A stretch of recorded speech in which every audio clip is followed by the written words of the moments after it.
हरियाणा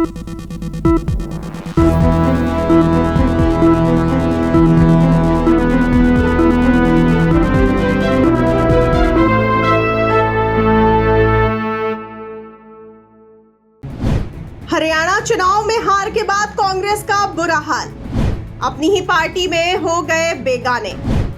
गर्दिशों में है राहुल गांधी के सितारे। उम्मीदवारों को ना बदलना कांग्रेस के लिए साबित हुआ नुकसान। बड़ी ही मेहनत मशक्कत के बाद कांग्रेस पार्टी सियासी सत्ता में कमबैक करते हुए राजनीतिक गलियारों में अपना खोया हुआ अस्तित्व वापस पाने की जद्दोजहद के बाद सत्ता में बढ़त बना पाई है। कांग्रेस सुप्रीमो राहुल गांधी ने अपनी पारिवारिक राजनीतिक विरासत को मजबूत करने के लिए लंबी यात्रा की और जन जन तक संपर्क करते हुए आगे बढ़े। लेकिन इन दिनों कांग्रेस के सितारे फिर से गर्दिशों में जाते नजर आ रहे हैं। जम्मू कश्मीर और हरियाणा चुनाव के बाद कांग्रेस पार्टी अब अपनों के ही बीच मजाक का विषय बनकर रह गई है और इंडिया गठबंधन के साथ ही उन पर हमले कर रहे हैं।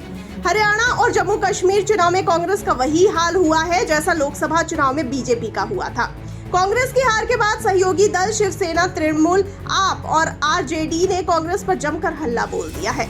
लोकसभा चुनाव का ओवर कॉन्फिडेंस ही हरियाणा चुनाव में कांग्रेस को ले डूबा है। हरियाणा चुनाव की अगर बात की जाए तो कांग्रेस और बीजेपी का ही कड़ा मुकाबला यहां पर था, लेकिन आम आदमी पार्टी, जेजेपी, आईएनएलडी और बीएसपी जैसी पार्टियां भी मैदान में थी।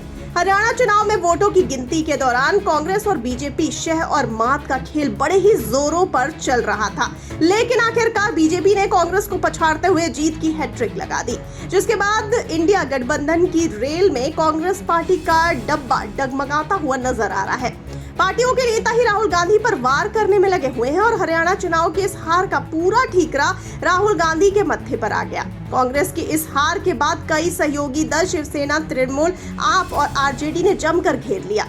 शिवसेना उद्धव ने अपने मुखपत्र में कांग्रेस पर हमला करते हुए लिखा कि कांग्रेस पार्टी ने अपने सहयोगियों का सम्मान नहीं किया और अति आत्मविश्वास के चलते स्थानीय नेताओं की अनुशासनहीनता पर भी उनका कंट्रोल नहीं रहा।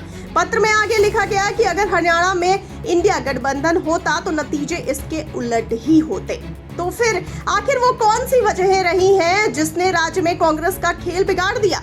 तो आपको बता दें कि जानकारों का कहना है कि जाट बनाम गैर जाट हरियाणा में करीब 22% जाट वोट है, जो काफी वोकल है। जाट समुदाय को लगा कि कांग्रेस के जीतने पर भूपिंदर सिंह हुड्डा ही हरियाणा के मुख्यमंत्री बनेंगे, इसीलिए शायद यही वजह थी उन्होंने बीजेपी के पक्ष में वोटिंग कर दी।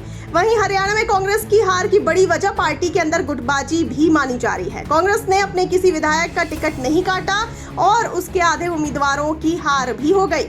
दलित वोटरों की दूरी भी एक महत्वपूर्ण वजह है। हरियाणा विधानसभा चुनाव के नतीजों पर गौर करें तो 10 से ज्यादा सीटों पर छोटे दल या निर्दलीय उम्मीदवार कांग्रेस की हार के पीछे बड़ी वजह रहे हैं। फिलहाल सवाल ये है कि क्या इंडिया गठबंधन में राहुल गांधी अब अपनी पार्टी की साख को दोबारा मजबूत बनाने के लिए क्या नए तरीके लाएंगे? आपको क्या लगता है? अपनी राय हमें फटाफट से बताइए कमेंट सेक्शन में।